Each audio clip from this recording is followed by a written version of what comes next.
every Monday, Wednesday, and Friday noon Eastern. You think about it, we rant about it. Listen to us live on Facebook. You know, everybody, I'm just going to give you some flashback right about now. Hello. Welcome, everybody. We are live at the Edinburgh Corporate Center. Now, if you remember, this is February 10th of this past year, where you see David over in a Smart Pixel jersey, and I'm there talking. You know, this is what we're calling almost a year in review. You know, and that was probably our second longest rant with Richard Balfour, talking about what we were doing, what our plans are, and as this whole thing continues to evolve. And David, I'd like to, tell you this has been a fun year. Oh yeah. And it took more than a pandemic to make it fun. It took all these actors, politicians, people, and events that made this what it's becoming and what it's going to continue to be. Again, we're declaring February 10th our anniversary, but we got a lot to talk about, and we got very little time. And David and I, actually, David did most of the work for the last several months, and came up with a top 21, and 21 for 21. And David and I are going to start just quickly going over it. And David, let's start off with number 21.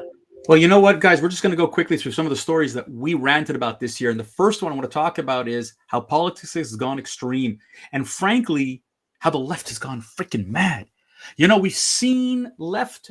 I mean, you'll tell me even the right's gone mad. But we've heard this narrative too many freaking times.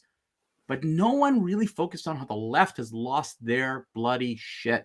And if you look at the squad, and and just as a great example, Stuart, of absolute ridiculousness in politics, in which you just lost your shit. You lost your. I mean, to sit here and to completely try to socialize with an S, the United States from being a capitalist.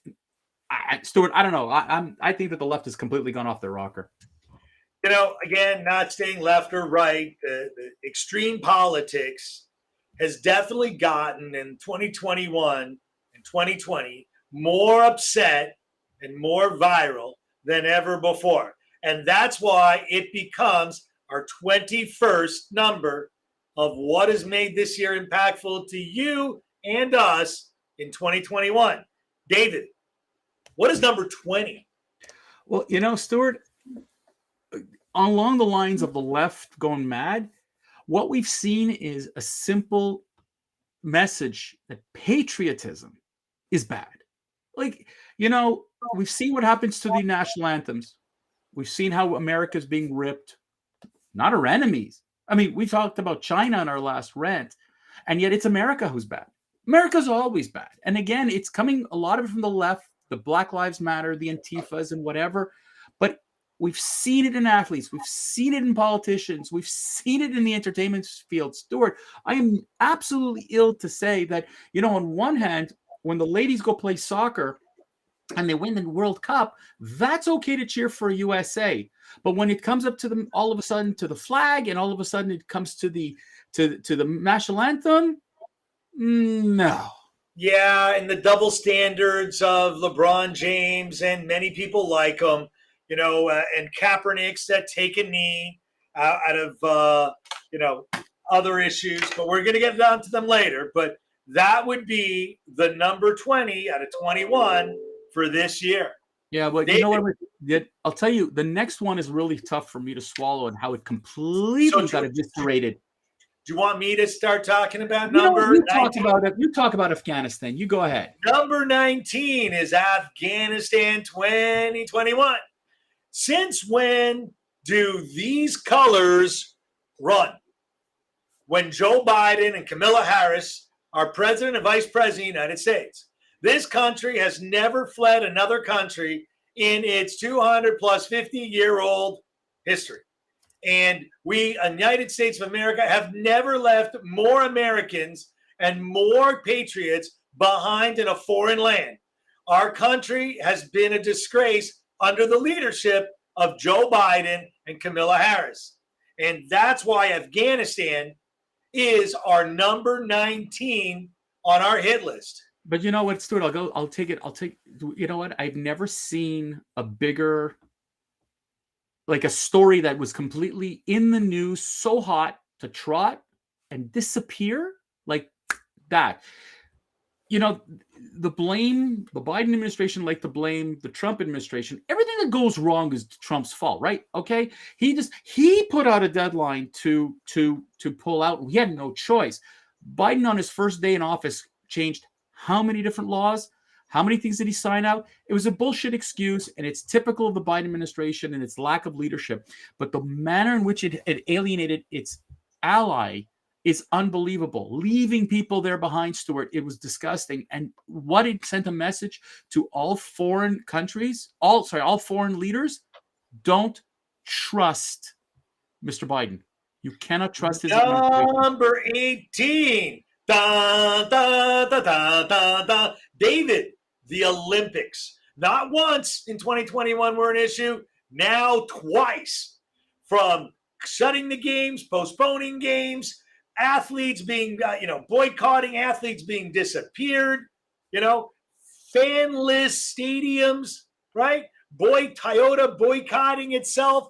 The Olympics, David, was an amazing topic, not once, but twice in our calendar. Well, you know what, Stuart? It's crazy because if we look at what happened with the Tokyo Olympics, like you said, to go, not to go, and we thought it might have been a super spread event, and it turned out to be it turned out to be okay. Now, the Olympics it's weird right now because we see this diplomatic boycott that, you know what? I don't know if you heard, Stuart, but the Canadian government said that the diplomatic boycott means that one person doesn't get to go to the China Olympics. I mean, it's that kind of bullshit. It's kind of that kind of. I just think Justin Trudeau has some black shoe polish, and he doesn't want to be seen wearing it. He doesn't want to go. He wants to go to Tahiti. It's got nothing to. Anyways. Amazing. The amazing thing is this should be in our top 21 of how many times Stuart disrupted a thing with a completely irrelevant sentence. It's not just Trudeau. It's Boris Johnson in UK. It's Joe Biden. It was a whole bunch of crap.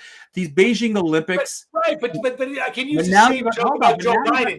Joe Biden hasn't left his basement. He's been in a digital closet the entire time. All right. We're going to get away from the Olympics because Stuart just likes to derail everything. So the number 17 story, which is actually kind of sad, the Surfside disaster in Florida. And another typical example of a story that captured all the headlines.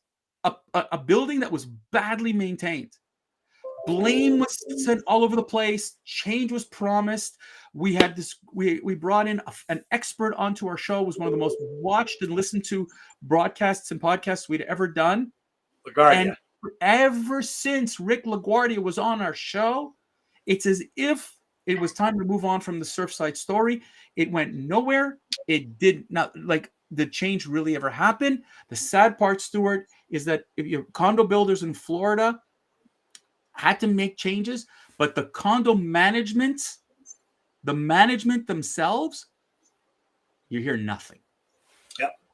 Crickets. Now, number 16. David, are you ashamed to be white?